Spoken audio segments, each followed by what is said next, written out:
Na verdade, a aula hoje, ela tem como objetivo principal abordarmos 3 conceitos, que é a fé, a alegria e a esperança. A tradução da palavra fé ao português sempre mereceu minhas críticas, né? Porque eu não acho que ela está bem aplicada. A palavra emuná em hebraico, a gente analisa o termo anima amin, não é eu tenho fé. Anima amin, eu estou convicto. Emuná é convicção. Uma pessoa que está convicta, ela tem um posicionamento mais ativo, forte, do que uma pessoa que tem fé. Então, eu apenas mantive o conceito fé para não me isolar dos meus colegas, que todos eles traduzem a palavra para fé. Ficarei sozinho, né? Ilhado, né? Falando de convicção. Aí, o que você está falando? Estou falando de emuná, porque você não usou fé. Todo mundo usa fé porque você quer ser diferente. Mas então eu uso como todo mundo e falo, olha, eu não gosto, pronto, eu não gosto do termo fé, eu gosto do termo convicção. De qualquer maneira, o que é importante para nós é vermos que, segundo o Rav, o Rebbe, né, a ideia da fé começa no Bereshit. Quando eu não usei a tradução do Bereshit, tá, propositadamente, Bereshit, Deus criou o céu e a terra. Bereshit seria no início, no princípio, no primeiro instante, né? Deus criou o céu e a terra. E é óbvio que é aqui que começa a emuná, né? A fé começa aqui, há uma criação, né? A partir do momento que eu falo que tem uma criação, pronto. Se há um Criador, há um propósito. Há um propósito, já muda toda a minha visão, né? De concepção de vida, de visão de mundo. Não dá para começar judaísmo se não começar por aí, né? Vai começar por onde? Vai começar pelo começo, né? O começo é a fé, é a emuná da pessoa. E isso parte do princípio do Deus Criador. Mas eu usei a palavra Bereshit porque achei importante, né? Sob o ponto de vista da Torá, ter começado com a letra Bet. Bereshit. Bet. E o Bet é essa letra aí. Tá? Agora a gente vai entrar um pouquinho em alguns assuntos do Rebbe que vão exigir um pouquinho de visão sobre a letra Bet. A Torá começou com B, não começou com A, né? Não, essa é B. Eu sei. Começou com B e não começou com A. Por que começou com B e não começou com A? Então, a ideia do Rebbe é o seguinte: o Bet, na verdade, tem 3 lados. Tem o lado de cima, tem o lado aqui da direita, tem o lado de baixo.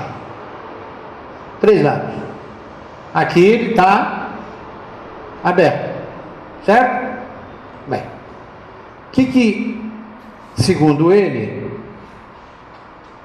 isso representa. Observação: a letra B, ela é formada de 3 retas, em cima, à direita e embaixo. O lado esquerdo é uma abertura na direção do texto que segue, no caso, Reshit, começo. Quando eu escrevo do hebraico, eu escrevo da direita para cá, para a esquerda, então está aberto para o texto, e aqui está fechadinho. Então diz o Rebbe, tem um significado isso. Por que a Torá começa com Bet? Porque o Bet, como princípio, precisamos saber que o mundo possui 3 componentes: tempo, espaço e vida. Tempo, espaço e a vida. A vida no mundo, ela está regrada no tempo e no espaço. Então, tudo bem. Ele está agora desenvolvendo uma filosofia. E aí, para onde eu vou com isso? Aonde eu vou caminhar? Ele é muito simples. Ele falou assim: olha, você quer continuar com esse pensamento? O Bereshit, a origem da vida. Porque de onde surgiu a vida? A origem do espaço, a origem do tempo. Como começou? Aí tem a ciência, né? Cosmologia. E tem a Torá, uma explicação revelada.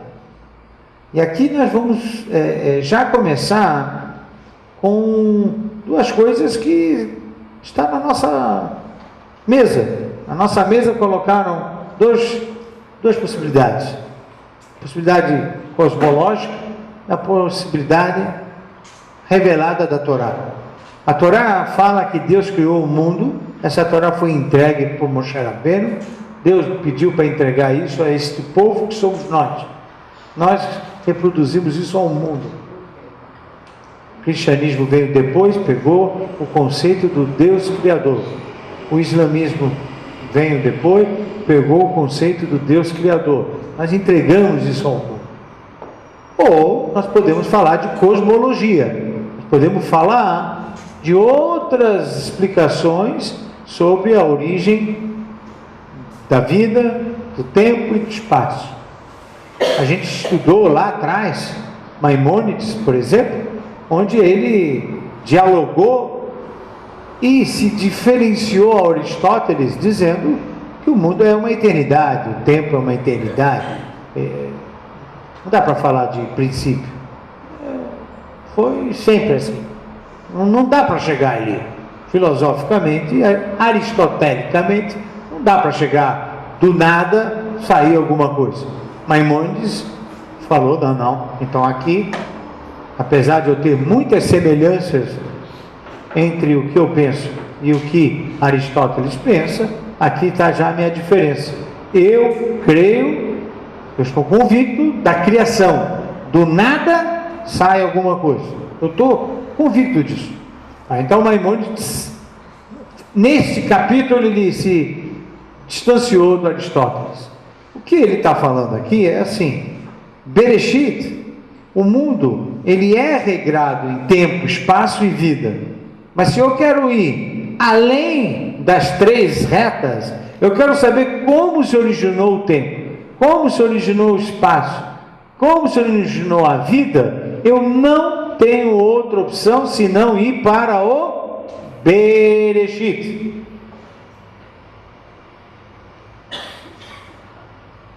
Trocaremos hipótese por revelação? Sempre ficará essa pergunta no judeu: troca hipótese por revelação? É livre-arbítrio. De novo, Bet. Como ultrapassar os limites para saber a origem da vida, do tempo e do espaço? Então, você quer saber a origem das 3 retas? Então, aqui está aberto para você. O que está aberto para você? O texto. Leia. Leia, que você vai saber a origem das 3 retas. Se você fechar aqui, você não vai ler. Se você deixar de ler, você não vai entender. E aí diz ele, a única abertura que existe é o lado escrito, a aceitação do texto que se segue, Torá e as suas mitzvot. Emuná é, na verdade, compreender as 3 retas do mundo através desse campo aberto que é o texto da Torá. Isso é Emuná. Isso é Emuná na visão do Rav Nachman de Breslau.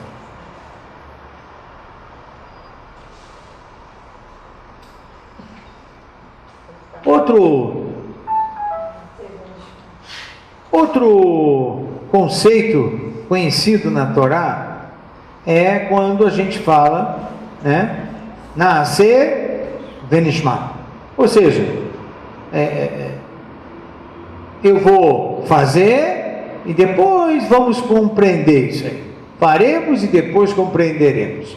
Isso foi uma demonstração de fé do povo judeu. Quando Deus entrega a Torá, e vai entregar daqui a pouco na festa de Shavuot, ele entrega a Torá, aí o povo fala Naaseh venishma. Eu não quero agora ficar estudando, condicionando o cumprimento da mitzvot com o meu entendimento. Não, eu vou fazer. Por que eu vou fazer sem entender, sem compreender? Porque se Deus está me pedindo, com certeza isso é para o meu bem. Com certeza isso é correto de se fazer. Então, depois que eu vou fazer, eu vou entender por que Ele me pediu isso. Isso é fé, isso é emuná.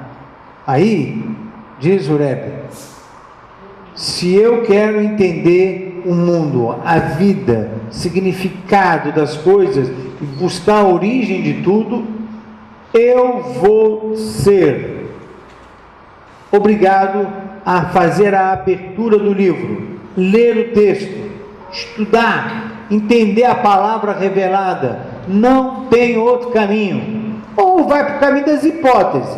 Talvez isso, talvez isso, talvez isso. Talvez, pode ser. Aí vamos ver, vamos experimentar se vai. Mas são hipóteses. Aqui não. Aqui tem. Olha, isso aqui foi revelado, foi dado para você. Isso aqui foi entregue. Leia o texto.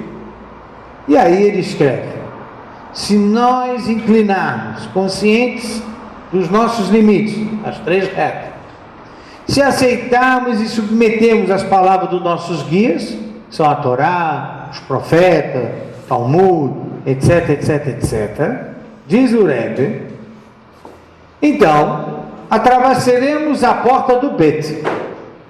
E aí, então nossa Neshama encantada com o texto, com a Torá, descobrirá maravilhosos palácios e ficaremos surpresos de compreender realmente aquilo que tínhamos acreditado no início. Então, no início você acredita, depois você compreende, depois você vai ver que consegui compreender o que eu acreditava desde pequeno. Eu consegui compreender o que meu pai acreditava. Eu consegui compreender o que o meu avô acreditava. Eu consegui compreender. Por quê? Porque eu abri os textos. Não vai dar para entender nossos avós se a gente não abrir os livros. Não tem jeito. Não tem. E a verdade é que quanto mais o povo judeu abre o livro, mais ele vai reforçando as crenças dos seus próprios avós. A comunicação de um neto para o avô está no texto, na abertura do livro, e não, com todo o respeito emocional que tenho, para o álbum de fotos. O álbum de fotos, muito bom, vai fazer recordações, resgatar algumas memórias, não mais do que isso. Mas as crenças do meu avô, eu as resgato quando eu leio o texto. Não tem, porque é isso aí. As crenças dos meus avós eu resgato quando eu estudo. Se eu pudesse, eu não vou poder trazer todos os meus avós para cá para confirmar isso que estou falando, vai ficar fantástico. Mas está provado que o mundo judaico se conecta com os antepassados através dos estudos, através dos livros. Então é isso que ele está falando. Eu, quando pequeno, faço porque eu acredito no meu avô. Depois, quando grande, depois que eu estudo, depois que eu vejo os textos, eu começo a entender as crenças do meu avô. E aí, as crenças dele passou a ser minha. E agora a bola para frente. Agora a missão do meu filho agora é entender as minhas crenças. Como é que ele vai entender as minhas crenças? No início, ele vai fazer porque eu peço. Depois, ele vai ver o pet. Ele vai ver que tem uma abertura para ele ler. Aí, ele lê, ele fala, agora eu entendi as crenças do meu pai. Pronto. Querem fazer outro caminho? Façam. São hipóteses. Talvez vai dar certo, talvez não vai dar, não sei onde vai parar, etc, etc, etc. E, então isso achei de extrema lucidez, né? um ponto interessante. Bom, e aí, como eu tenho que falar de 3 conceitos, então eu não posso me aprofundar. Então, o que a gente pode concluir? Né? Que a fé não se perde jamais. Às vezes ela se esconde. A fé não se perde. Às vezes ela se esconde. E para você tirar ela do esconderijo, basta estudar. Estudar. Eu não tenho dúvida. Quanto mais se estuda, mais convicto é a pessoa das crenças dos avós. Segunda coisa é que a fé nunca é adquirida definitivamente. Você nunca pode dizer, não, eu já estou bem, fica tranquilo, Rabino. Eu entendi bem o estudo judaico, eu nunca posso me acomodar. Nunca. O estudo não para, continua, o tempo todo. E aí, a fé, você nunca pode falar, não, está garantido. Não sei se está garantido. Tem que continuar estudando, tem que continuar lendo.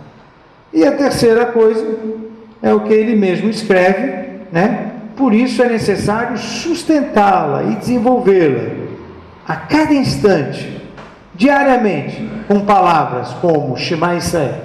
Essa talvez seja uma das rezas mais brilhantes do nosso Siddur.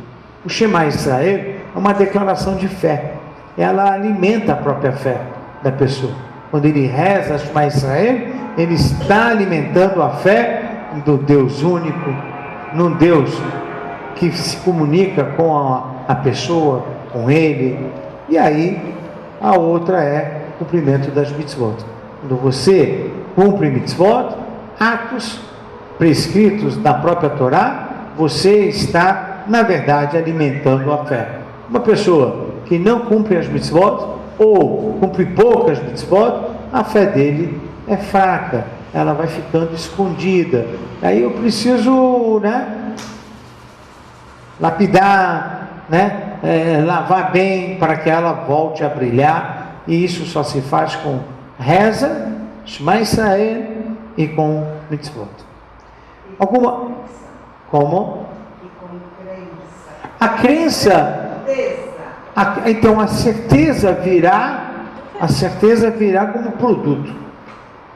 Ela é produto, ela é resultado. A crença é resultado, tá? A crença é resultado. Uma pessoa que fala para mim, fui rápido, é que eu tirei aquele negocinho que tinha aí, mas não é da dengue, fiquem tranquilos. Então, o estudo, a crença, melhor dizendo, pessoas que falam, não, eu acredito em Deus, eu acredito em Deus. Como é que isso se dá? Como é que isso se processa? Não pode ser uma palavra abstrata. Como eu falo, eu amo a minha esposa, como é que isso se processa? Papo furado. Eu amo minha esposa e não falo com ela. Amo minha esposa e não saio com ela. Amo minha esposa, não a vejo há 3 meses. Tá bom? Que amor bom esse, hein? Então, falar de boca para fora é muito simples. todos os sentimentos, né, no mundo do Bet, no mundo do Bet, ela tem tempo, espaço e vida. Eu preciso demonstrar isso. Então, como é que eu faço para demonstrar minha fé? Falando? Ah, eu tenho fé. Não é fé. Atuando. Atos, mitzvot, Shema Israel, rezando. Não adianta. Eu sei que dá trabalho. Pois amar uma esposa dá trabalho. Pois é, mas eu estou falando, dá trabalho. Dá trabalho. Se a gente não faz. Claro. Então por isso que eu falo, se nós não tivermos a consciência de que o mundo do tempo, espaço e vida, né, do Bet, é preciso ter sustentação. Não adianta ficar falando de sentimentos e onde eu sustento isso? Então, fé em Deus. Qual é a intensidade que eu falo com Ele? Qual é a intensidade que eu vou estar de rezar? Tem que haver uma melhoria nesse sentido. Tem que haver aqui uma intensidade maior. Por quê? Porque é aqui que eu mostro a fé. Mitzvot, mezuzá, tefilin, etc, etc, etc. Tem uma série de mitzvot aí. Não tem outra explicação. Um judeu, para botar tefilin todo dia, é porque ele tem fé. Ele está convicto que ele está alimentando isso. Deus pediu, revelou isso na Torá. Então, o meu pai me revela que gostaria A, B, C e não faço. Ah, não faz por quê? Não estou afim. Tá bom, não está afim, mas não faz. Ué, vou fazer. Agora, a convicção está aonde eu faço o que ele me pede porque eu tive abertura, eu vi os textos, eu estudei, eu vou lá na direção dele. Quanto mais eu leio e vou na direção dele, eu mostro a minha fé. Minha fé está inabalável. Não vai, não mudo. Não saio da linha, da trilha. E não é só decorar a coisa, desculpa, que sim. É ler e sentir o que a gente. Eu não falo hebraico, eu não entendo nada. Eu leio, porque leio à manhã, porque eu leio português por lo menos 3 vezes por semana para prontificar-me do que estou lendo em hebraico, estou sentindo. Entender. Importantíssimo. Hoje em dia já há um consenso das pessoas fazerem o Sidur, o livro de oração, em hebraico, transliterado, em português. Quer dizer, a pessoa hoje não tem motivo nenhum para não se envolver com a reza propriamente dito, como uma das ferramentas que alimenta a fé.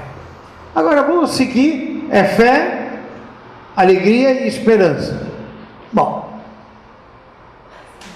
alegria.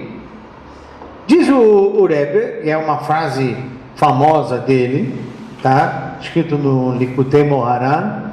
Lembre-se, alegria não é recheio, não é adorno, nem é supérfluo. Ela é vital para nossas vidas. Não dá. Isso é um conceito, né? A gente quando fala de hassidismo, né? Sempre vê eles alegres e tal. Mas não é a alegria. É que hoje os discípulos também fizeram algumas deturpações, né? Já vão dizer que a alegria é beber um porre de vodka. Isso não é alegria, né? Isso é maluquice, né? Isso não é alegria. Não é essa alegria que a gente se refere. Aliás, eu fiz uma busca neste Rebbe, né? Nesta Hassidut. Em nenhum momento ele diz que a alegria é com bebida. Em nenhum momento. Quem disse isso foi algum discípulo, não sei em que momento. E agora parece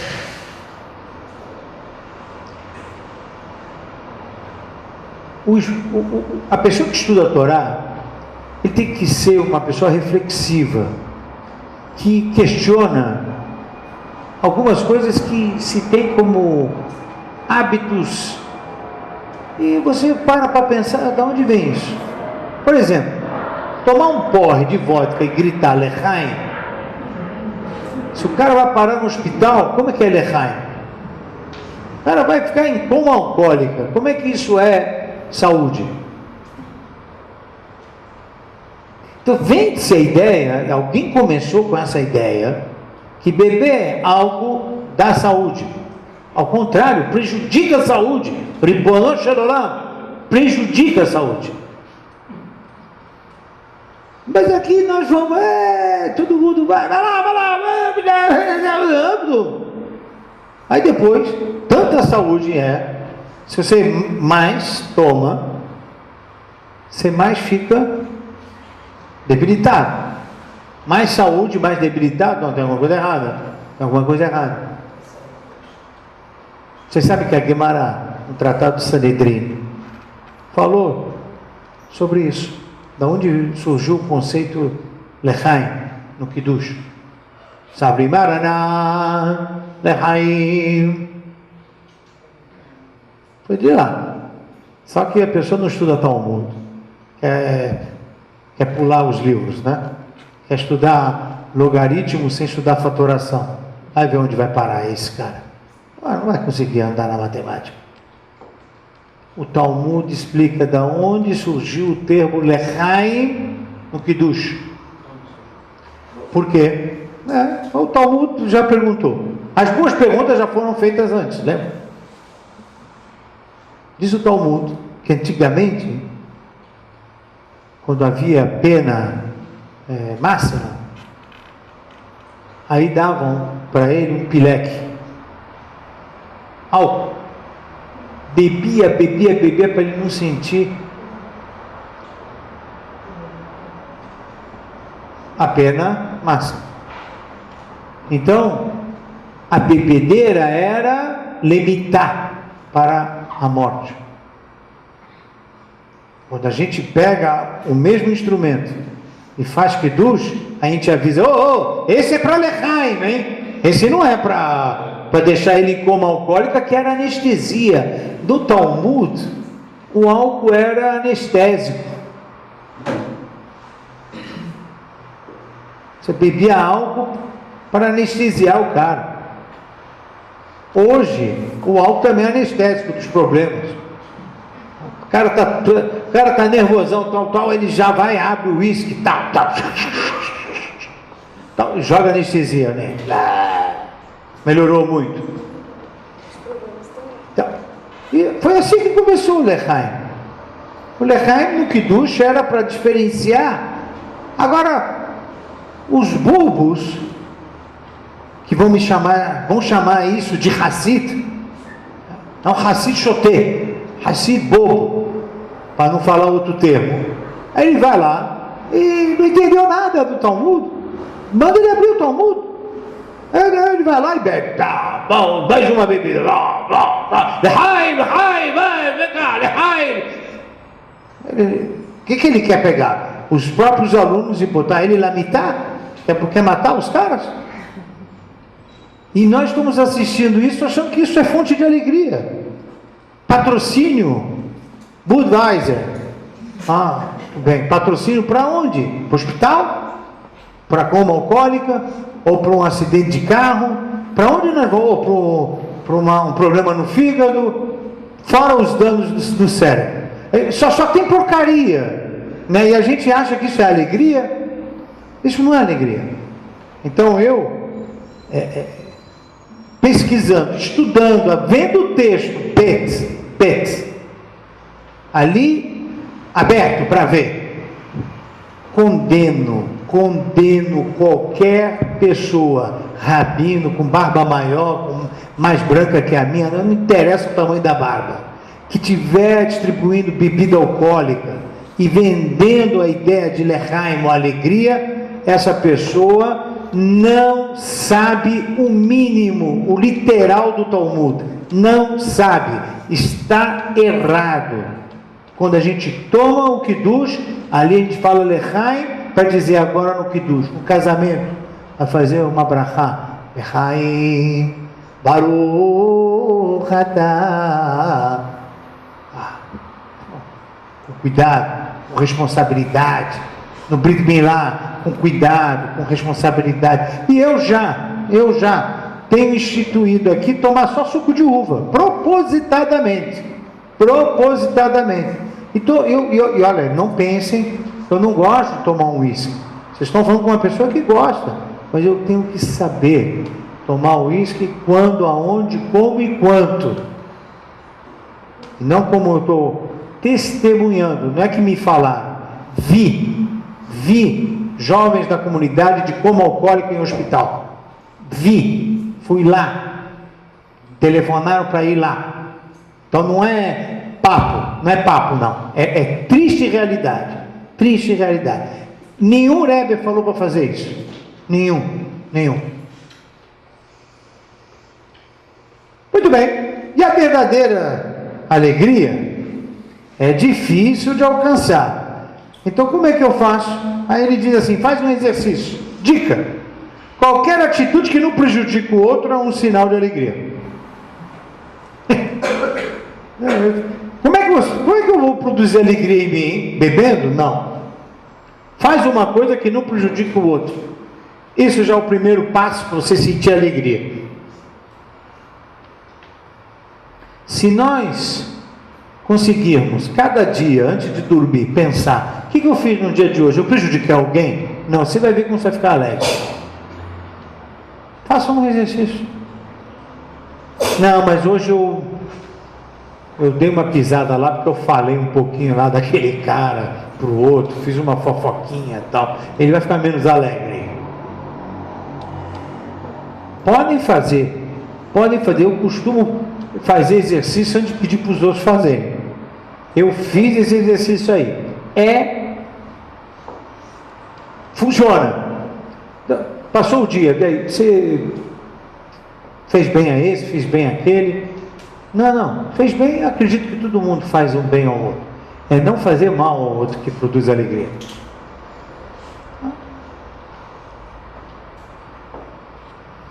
Tenha 2 hábitos. Beber? Nenhum, nunca, jamais, ele nunca falou isso. O primeiro é cantar. Isso eu já tinha falado do Rebbe. Você vê que o Nigo, isso sim, eles têm muito. Mas não importa, né? Que ele é da Ucrânia e eu sou do Marrocos. Né? As músicas são diferentes, as batidas são diferentes, mas o conceito é o mesmo. Se você cantar, isso trará a você vida nova e alegria. Cante! O segundo, esse é muito mais difícil para mim. Dance. Aqui já tem dança às terças-feiras, tá? Quem quiser, fala que o Rav Nachman Bresser falou para dançar. Aqui, toda a sua angústia sairá de dentro de você, tá? E não ficará mais. Então, ele falou, canta e dança. Canta e dança, não falou bebe. Canta e dança. Cantar. Os Ashkenazim, de qualquer continente, de qualquer linha racídica, ou litaí, ou o que for, eles têm os nigun dele. O cara fica lá. Aliás, acho isso, como um bom marroquino, né? Acho isso uma escassez de letra, né? De texto. Fica só lá,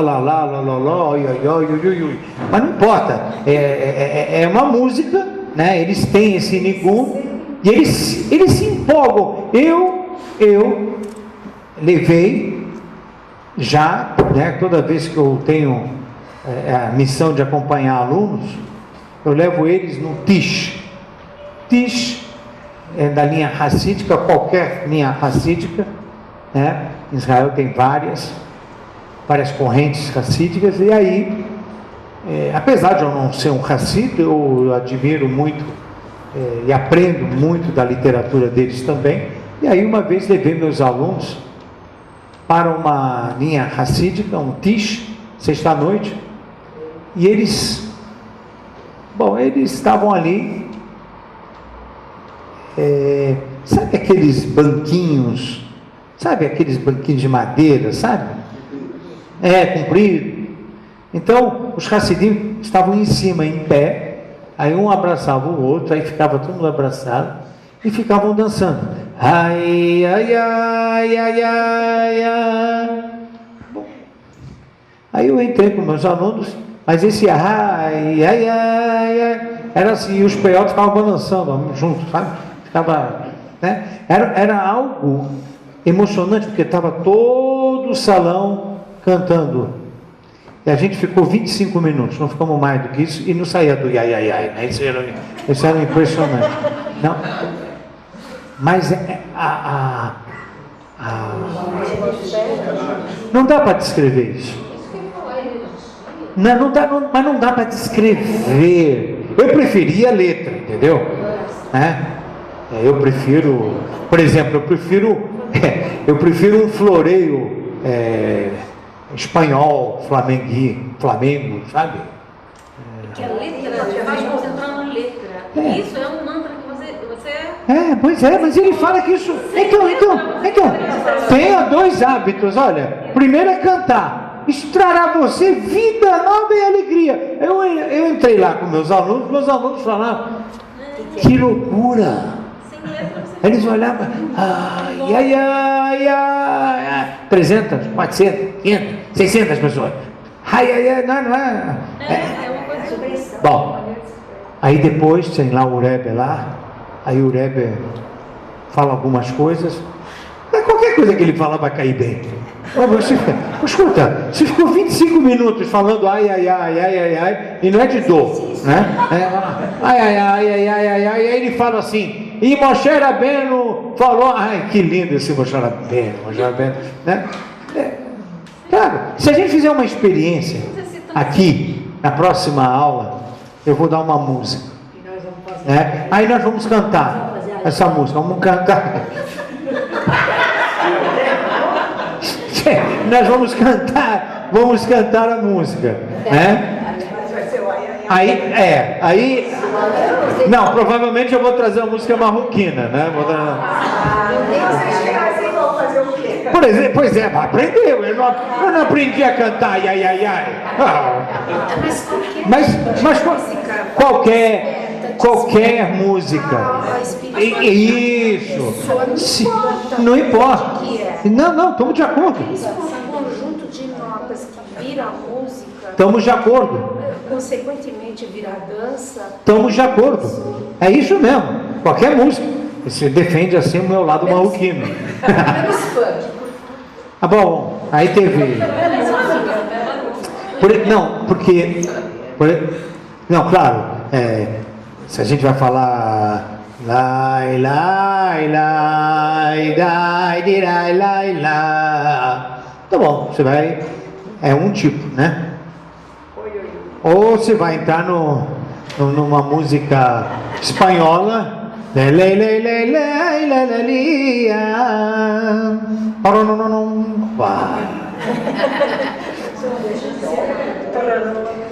Então, isso. Por exemplo, eu fiz uma brincadeira aqui, eu já tô leve.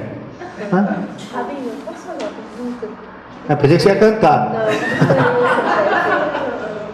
Por que as mulheres são proibidas de cantar? Não, eu não quero que vocês cantem na minha frente, só isso.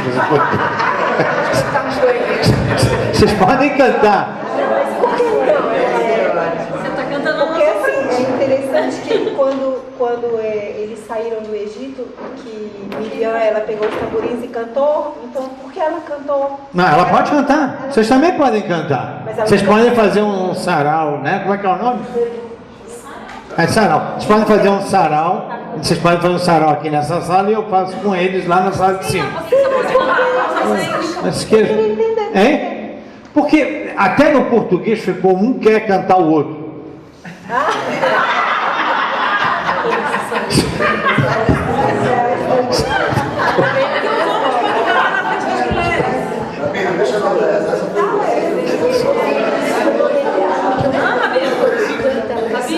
Mas por que os homens podem cantar na frente das mulheres?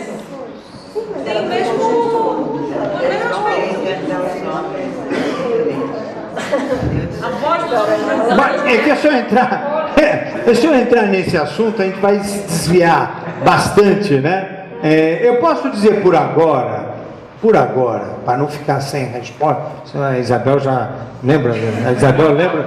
Eu tenho perguntas do Abravanel acumulado,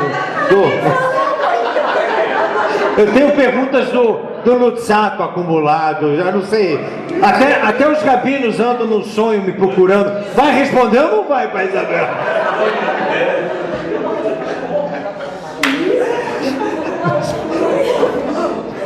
Mas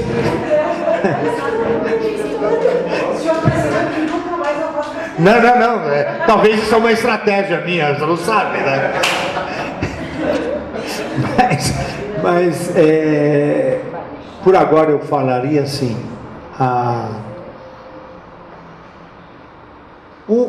existem algumas atitudes e alguns comportamentos, alguns segredos da sensualidade da mulher que a Torá recomendou evitar que faça na frente dos homens. Uma delas é cantar, tá? Cantar, a mulher quando canta, ela desperta uma reação do outro lado. Então,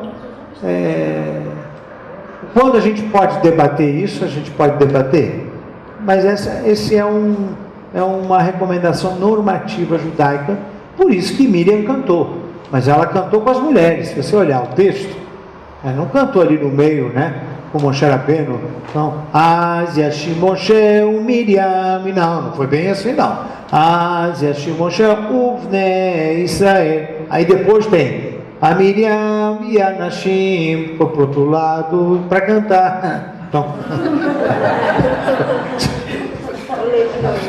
pode olhar no texto que está separado, né? Eu sei que outros querem fazer uma coisa tudo misturado, tal, mas não é da origem judaica isso. Sim. Eu queria voltar um pouco Pois para não. a bebida. A bebida. Será que não veio porque na Rússia, no inverno, o excesso da bebida alcoólica não veio para aquecer? Eu preferiria cobertor. Não, estou falando sério. E depois assim, o que a Rússia traz, eu não tenho nada com isso. Eu sei, mas será que esse costume da bebida... Eu lamento como os árabes trouxeram narguilé. Eu não vou fumar narguilé, eu não quero saber de narguilé. Aliás, é outra porcaria também. É outra porcaria. Tudo isso é porcaria. Então, por que...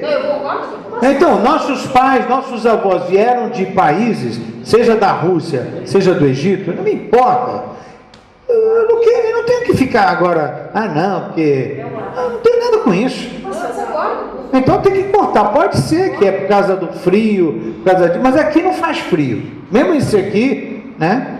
Isso aqui é brincadeira, isso não é nada. Para quem mora em Jerusalém, isso aqui é brincadeira. Imagina para quem mora na Rússia no inverno. Não, a gente tem que parar com então, fumo, tabaco, a vodka virou água. Virou água. Olha, com todo o meu respeito, eu aqui não negocio, e falo pesado mesmo, sabe por quê? Se ficar falando é assim mesmo, vai ver. Vamos ver então. Eu convido você, quem tiver interessado, para a próxima vez que me chamarem, eu faço parte de um grupo aí, SOS, né? Aí eu levo vocês para vocês verem o que é um jovem de 16, 17, 21, 24 em coma alcoólica lá no hospital. E é no Samaritano, tá? É no Samaritano que eu vou, que é ali onde está o nicho. Aí você vai lá ver o cara ali arrebentado, tem que esperar 4 horas de glicose na veia para ver se ele volta. E narguilé também, tá? Eles estão se encontrando, já te passo. Eles se encontram e aí fica aquelas, como chama? Não, mas é uma só que passando em todo o céu. E vai passando para várias bocas, Agora é lindo, maravilhoso. E aí botaram já um fumo aromático. Sim, tem de framboesa, viu? Tem de framboesa se você quiser, tá? Mas tá tudo ali, é tudo... Sim. Então, já que voltou no assunto da bebida, por que em Pêssego a gente toma tanto vinho? Não precisa. Toma 4 copos de suco. Pode tomar 4 de suco. Não, mas o negócio do suco acho que foi mais recente essa medida. Né? Não, na verdade o vinho que o Talmud se refere era vinho feito em casa. E era feito com uva mesmo.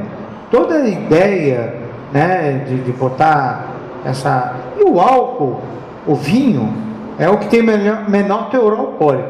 Então vamos deixar o vinho, que tem que estar controlado isso também. Mas vamos para vodka, uísque, caipirinha, caipirosca. Não tem.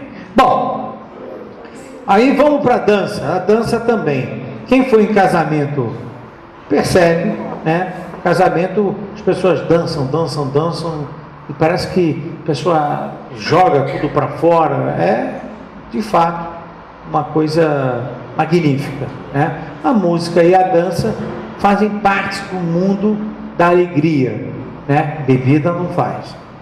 Canto e dança faz parte do mundo da alegria. Até mesmo porque o cara, se estiver bêbado, não acerta uma nota, né? E também não acerta um passo. Então o cara tá fora da alegria. É básico, simples, né? Diz o Rebbe, viva sorrindo. Esse é um presente de vida que você poderá entregar aos outros. Isso é muito importante, né? A pessoa carrancuda, tá? Dá um sorriso aí, meu. A pessoa sorrir é um presente. É um presente que você pode dar para o outro. Só o sorrir. E não fique triste ou deprimido. O primeiro se assemelha a uma criança que está distante dos seus pais. Então ele fica triste porque cadê papai, cadê mamãe e tal. O segundo que está irritado de não ser atendido. Então é assim, ele, metaforicamente, né, ele alega que a tristeza é sinal que a pessoa precisa se aproximar de Deus. A pessoa que está triste é porque a Neshama, a alma dele, está distante do papai e da mamãe. Kadosh Baruch Hu, no Shabbat Shammai. Então você tem que aproximar a pessoa para Hashem. E a depressão? A depressão é uma coisa mais séria ainda, sabe por quê? Porque ele fica irritado de não ser atendido. Ele queria alguma coisa, não conseguiu, fica irritado, e isso leva à depressão. Então, essa compreensão que ele faz, não sei se tiver psicólogos aqui, combater esse conceito ou não, fiquem à vontade. É o que ele escreve. A pessoa fica em depressão de não ser atendido. Bom, nunca desista. Estamos proibidos de perder a esperança. Talvez, ontem eu tive uma oportunidade de pegar uma classe do colégio com seus respectivos pais e assistir um filme, não sei quem viu no cinema judaico na comunidade, que Sobreviveu ao Holocausto, do Júlio Gardner. E eu tive a oportunidade de ver o filme ontem com os meus alunos, com os pais também, e tive a oportunidade também de chamar o próprio Júlio para conversar conosco, né, depois do filme, junto com o diretor do filme. E ali estava muito claro, não desista. Estamos proibidos de perder a esperança. Quando eu perguntei no final da noite, eu falei para ele, que mensagem você dá para os alunos? Pensamento positivo. Tem que olhar para frente. Ele repetiu isso cada 15, 20 minutos, né? Ele repetia isso. Pensamento positivo, tem que olhar para frente. Então assim, não desistir nunca. As coisas que ele contou, ele passou, né, um senhor de 90 anos já, Dainará, muita lucidez, né? Não é? Parece que tem 60 aí. Muita lucidez ele. Ele né? é americano. Não, ele nasceu na Cracóvia, polonês, já é naturalizado brasileiro. Então ele na verdade deu uma aula de vida, né? E ele talvez seria muito mais propriedade para falar hoje, não desista, né? Somos proibidos de perder a esperança. Talvez ele seria a pessoa ideal para falar isso, mas eu estou reproduzindo o que o Rebbe falou. Diz o Rebbe o seguinte: quem perde a esperança, perde a liberdade e a si próprio. Ele perde a si próprio. Ele não pode perder a esperança. Tem que ter pensamento positivo, acreditar que você vai conseguir. Sempre é possível retornar a Deus, não importa o grau de distanciamento. Às vezes tem pessoas que falam assim: agora não dá mais, né, Rabi? Não é agora, né? Depois da minha idade que eu vou. Não tem idade, não tem tempo e não tem distância impossível para se reaproximar. O importante é acreditar nisso, ter esperança que isso aqui vai trazer o bem. E depois, não desista, continue rezando. O poder da reza no pensamento do Rav Nachman de Breslev é impressionante. Ele fala disso várias vezes, em vários capítulos, em várias páginas. Como é que está a vida? Estou tentando fazer aquilo, continue rezando. Continue rezando. Parece aquele médico, né? Continua fazendo aí o tratamento. Continue fazendo o tratamento. Então ele, e aí, como é que você está? Continua rezando. Continua rezando. Isso é a imuná. Isso é um instrumento de conversação com Deus. Se você acredita que pode piorar alguma situação, então ele sugere, comece a acreditar que também pode melhorar, né? Não fique só pelo lado negativo, né? Então vamos fazer um ensaio, para dizer situação econômica do país, né? Tem que pensar positivo. Embora o cenário aponta para piorar, não temos que ficar carregando essa carga negativa. Comece a acreditar que pode melhorar. Pode ser que com as medidas que estão sendo anunciadas, né, a situação vai melhorar. Ponto. Temos que ser positivos. Lembre-se, situação pode mudar de um cenário ruim para algo muito bom. Então, sai do negativo e vamos para o positivo.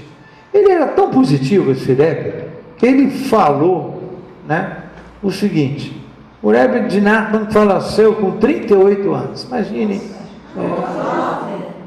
Sim. Quem colocou ele? A foto que estão usando por aí. Então você sabe. Mas eu não sei, né? Eu não conheci ele pessoalmente, não pode. 38 anos não era tão novo. Como? Nessa época, 38 Não. Tá fora do padrão. Não. Maimônides foi até 60 e pouco, no século XII, entende? Então ele está, né? Ele está aí no século 17, 18, não. Tá 19, 18, 19, né? Um pouquinho do 19 só. Então ele faleceu em 1810. Mas era muito jovem, 38 anos. É jovem. E ele teria confessado aos seus discípulos que seus ensinamentos seriam estudados até a chegada do Mashiach. Então, olha, vão estudar os meus ensinamentos até a chegada do Mashiach. Eu já disse que hoje, um dos livros que está sendo mais estudados na sociedade israelense é os livros dele. Hoje. E não é só na sociedade israelense, não. Não é só no mundo religioso. Na sociedade ampla. Inclusive em centros acadêmicos, tá?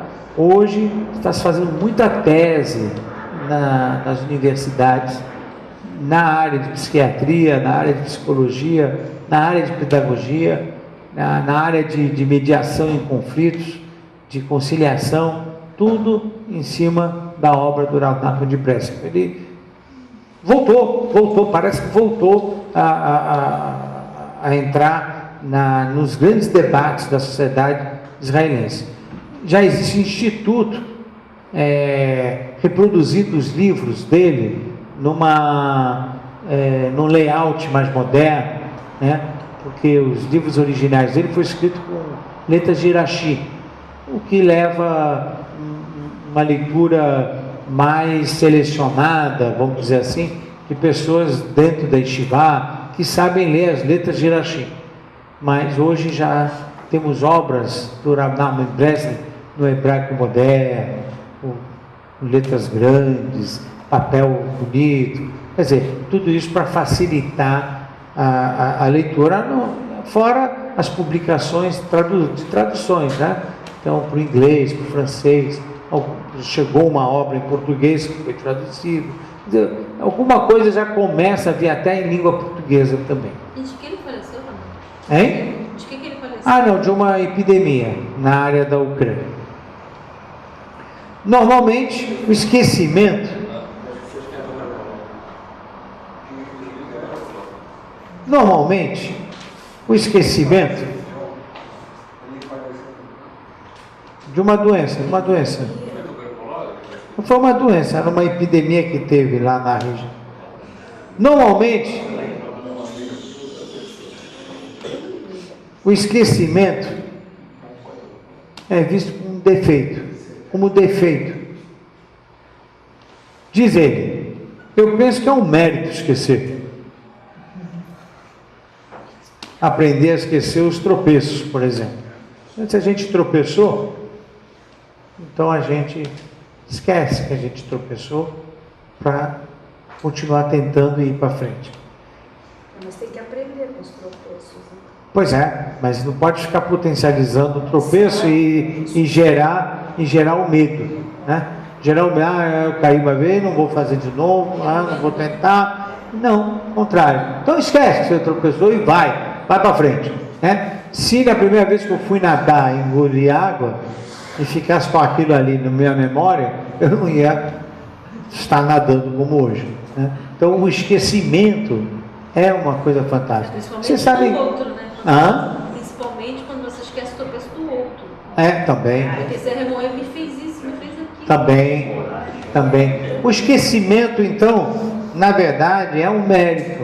Aliás, eu vim em nome do Rabi Haim Vital.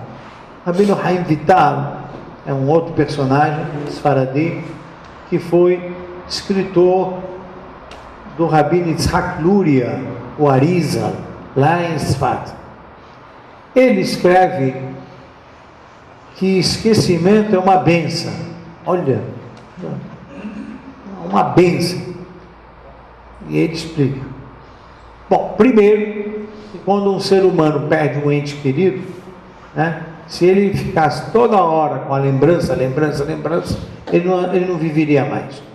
O fato é que aquele esquecimento, que a gente pensa, mas como ele esqueceu, depois que faleceu, não, é um esquecimento que permite ele a continuar andando, olhando para frente, senão ele não sai disso. Então o esquecimento é positivo.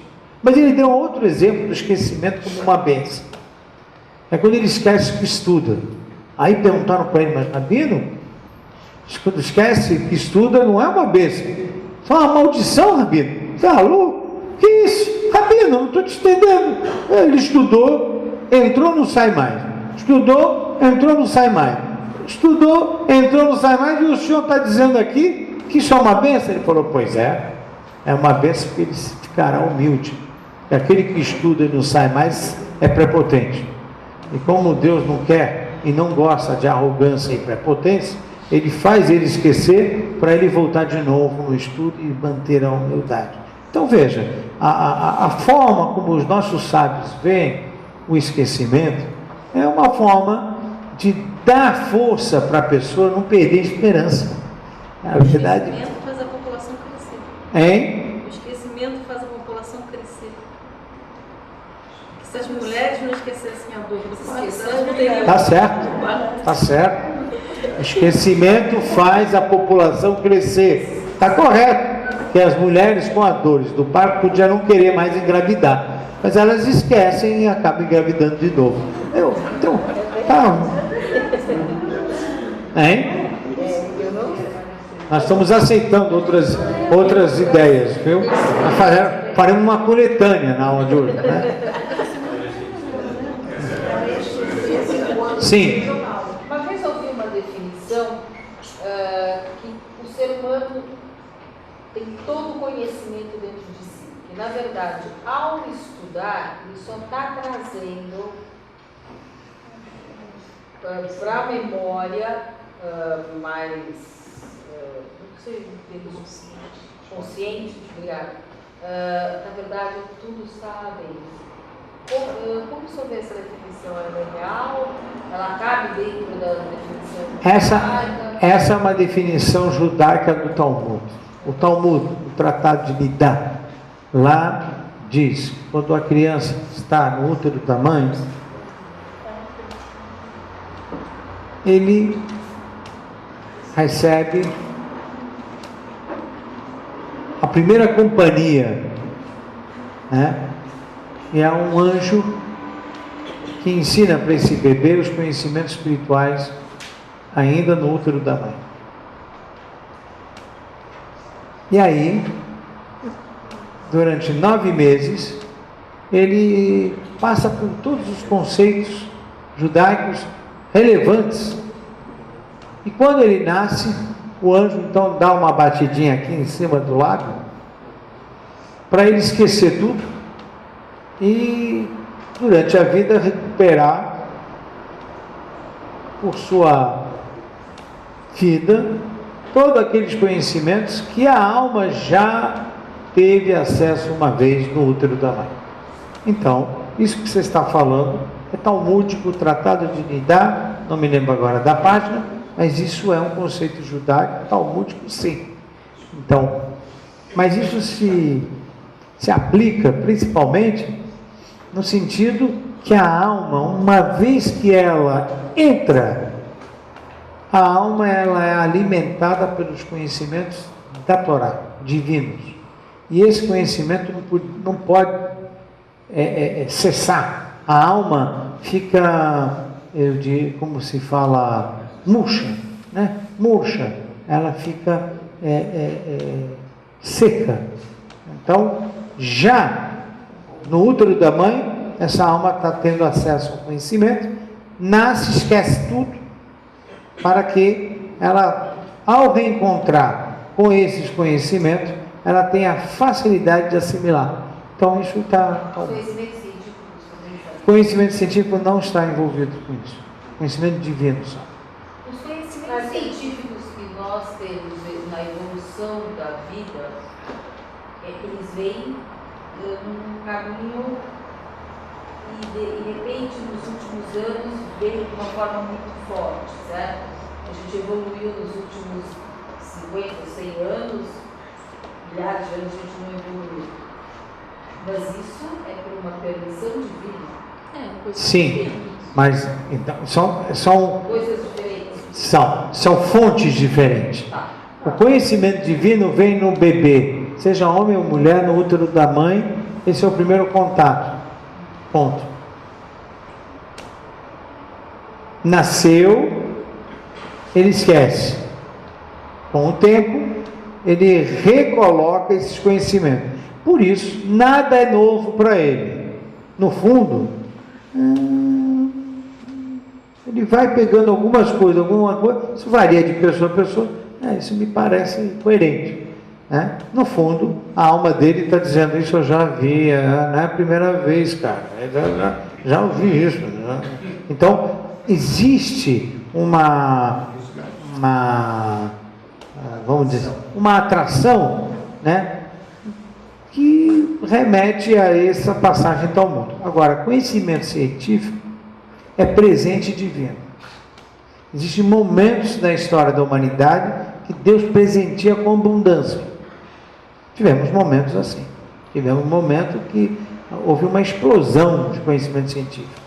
Né? E tivemos momentos que esses conhecimentos foram usados para o mal, outras vezes usados para o bem. E tivemos momentos de escassez, ficou muito parado. Isso tem... Quem fala muito sobre isso, a literatura que fala sobre conhecimento científico e os ciclos na história do homem é o Zohar. O Zohar fala muito sobre isso. Essa é uma literatura mais específica do Zohar. Mas sobre o conhecimento divino é talmúdico. Termino dizendo então, sintetizando, Emuná, bet. Fé precisa ser alimentada através de estudo, reza e mitzvot. Alegria. Alegria precisa ser também trabalhada. E a melhor forma de trabalhar a alegria, uma dica, não fazer mal ao outro. E 2 hábitos, cante e dance. E esperança. A esperança é, na verdade, um pensamento positivo. Acreditar que dias melhores virão e não potencializar o negativo. Até Baruch Adonai Olam, amém, obrigado.